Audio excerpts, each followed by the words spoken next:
Bem-vindos ao podcast da Haberfeld. Somos uma empresa de gestão, marketing e coworking para médicos.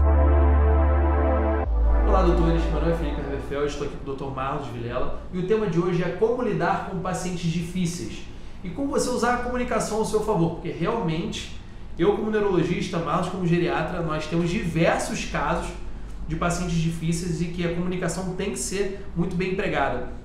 Mas assim, vamos supor que lá do outro lado tem um residente, um médico em formação e que você possa passar aí um conselho, uma ferramenta ou algo que você usou no seu dia a dia para ele. O que você falaria para ele para melhorar essa questão? Porque realmente é difícil.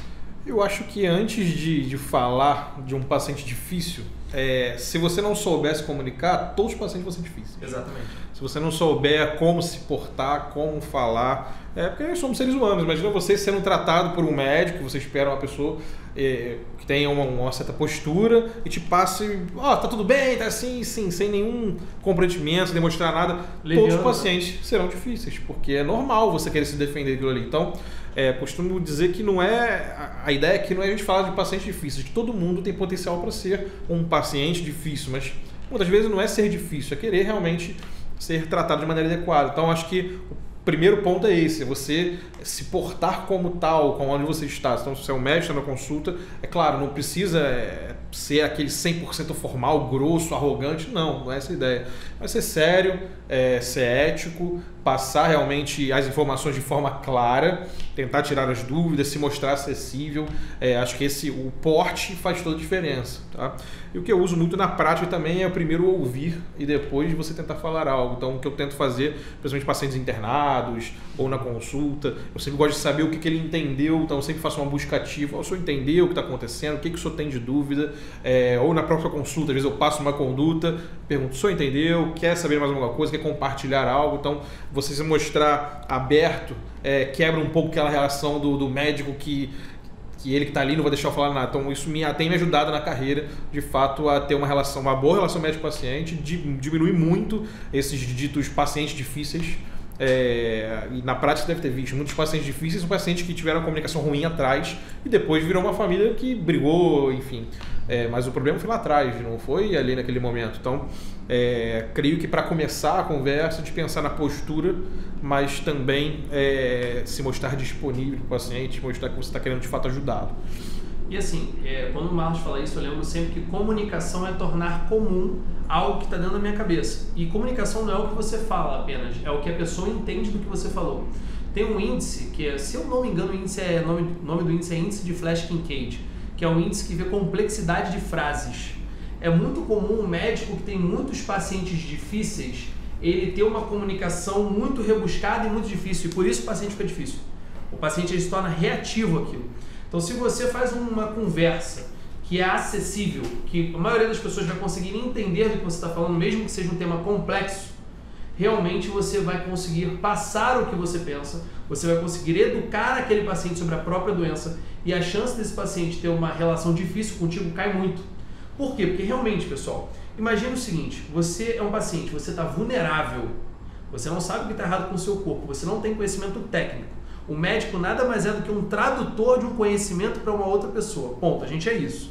Você vai nesse tradutor e o tradutor consegue complicar ainda mais o que você leu no Google.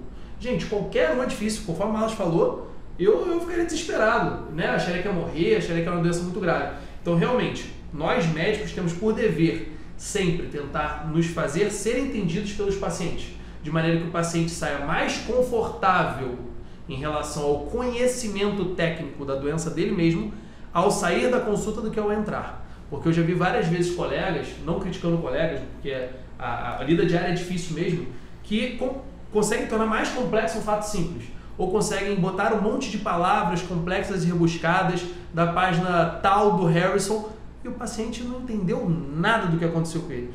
Muitas vezes até mesmo ficando com medo. E o medo, gente, o medo é o pai da agressividade, da raiva, né? Então a pessoa fica mais raivosa, mais agressiva e aí se torna um paciente difícil. Mas e o paciente ansioso? Mas já teve paciente daquele que manda mensagem várias vezes ao dia?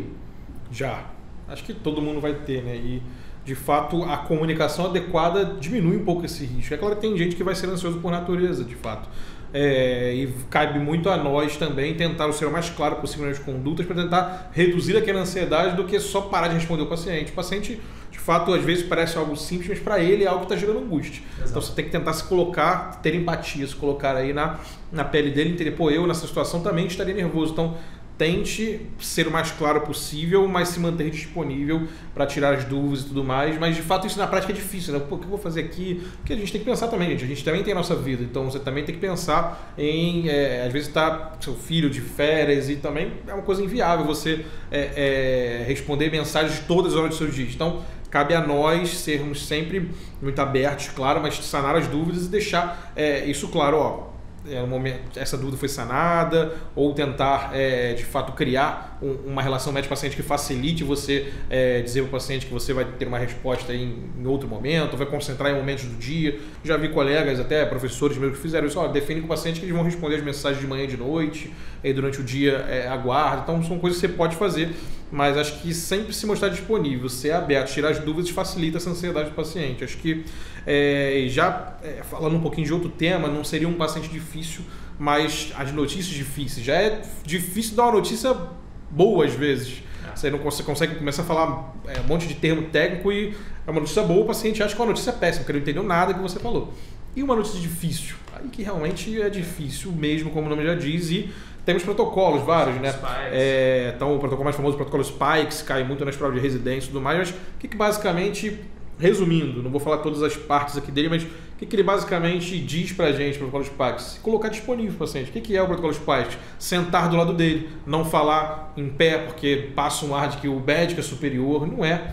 A ideia é passar como igual, sentar do lado do paciente, tentar ver o que ele entendeu daquela doença, quais dúvidas ele tem, passar as notícias de forma clara e no final o que eu acho interessante é uma outra dica, você deixar tudo que você falou em termos de tópicos.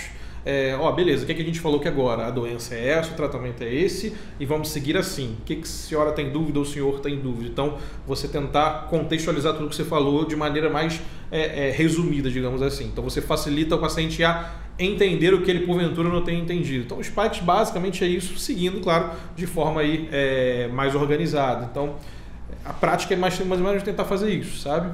Tem uma parte do Spikes, que é uma parte que muita gente perde na residência, nas provas ósseas, que é o abraçar as emoções do paciente.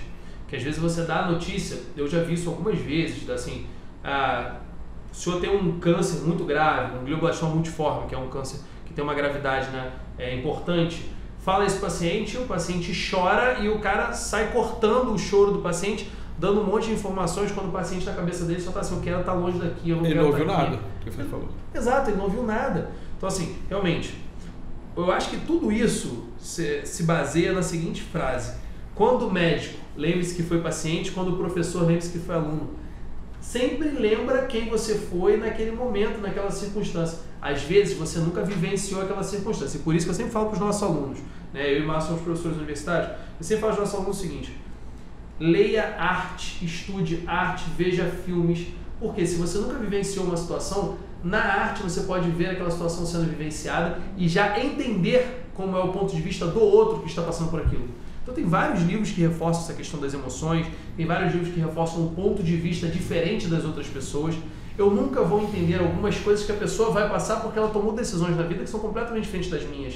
Mas nem por isso ele é pior, melhor. Nós somos iguais, só tomamos decisões diferentes. Então realmente a cultura ajuda o médico também na comunicação médico-paciente e por isso eu sempre reforço a questão de que médico tem que buscar cultura, seja lendo, seja vendo filmes, seja escutando música. A cultura é importante para que nós entendamos o ser humano. Não esqueça, quando o médico, lembre-se que foi paciente, quando o professor, lembre-se que foi aluno. E aí você se torna comum, e tornando comum você consegue comunicar-se. E tem a palavra que está na moda hoje, né? Empatia. Todo mundo fala, pouca gente sabe realmente o que é empatia. Empatia não é ter pena daquele paciente naquela situação, é tentar imaginar que você está naquela situação, que você está passando por aquilo também. Então, uma coisa é você passar essa notícia, tudo bem com o senhor, tudo bem, pode chorar, eu sei que é difícil. Outra coisa é você tentar entender a emoção que ele está sentindo naquele momento. É de fato você se transportar para ali, não tendo passado por isso, tendo passado um pouquinho mais fácil, porque você passou por aquilo. Não tendo passado, tentar se colocar naquela emoção, como você gostaria de ser tratado naquele momento, recebendo essa notícia. Então você com pena, você passa uma notícia talvez um pouco mais delicada. Você sabendo como o que eu queria saber aqui? Eu queria saber a verdade de uma forma um pouco mais delicada. Então você tentar se colocar no contexto daquele paciente de vida, não só de doença. Quem é esse paciente? Tem pacientes que são mais humildes, eu vou ter que colocar no contexto dele, vou ter que falar de um jeito um pouquinho mais simples. Mas tem pacientes que têm um grau de escolaridade maior, me colocando no lugar dele, como que ele quer saber? Ele quer saber detalhes da doença, então você vai se colocar no lugar dele, tentar entender o que ele quer saber sobre aquilo ali e tentar entender essas emoções e validar essas emoções, né? Então isso ajuda na comunicação. E o mais interessante dos pacientes difíceis são os pacientes que eu chamo de reação anômala, que são os pacientes que você dá uma notícia ruim e ele dá uma risada ou ele fica revoltado, fica com raiva. Eu já tive paciente que recebeu um diagnóstico muito ruim e depois disso ele falou: doutor, eu só tô com raiva, eu não sinto mais nada, não quero mais comer, não quero mais... Só começou a se afundar no álcool, etc. Assim, isso também pode acontecer, isso também vai ocorrer na sua realidade, no seu dia a dia.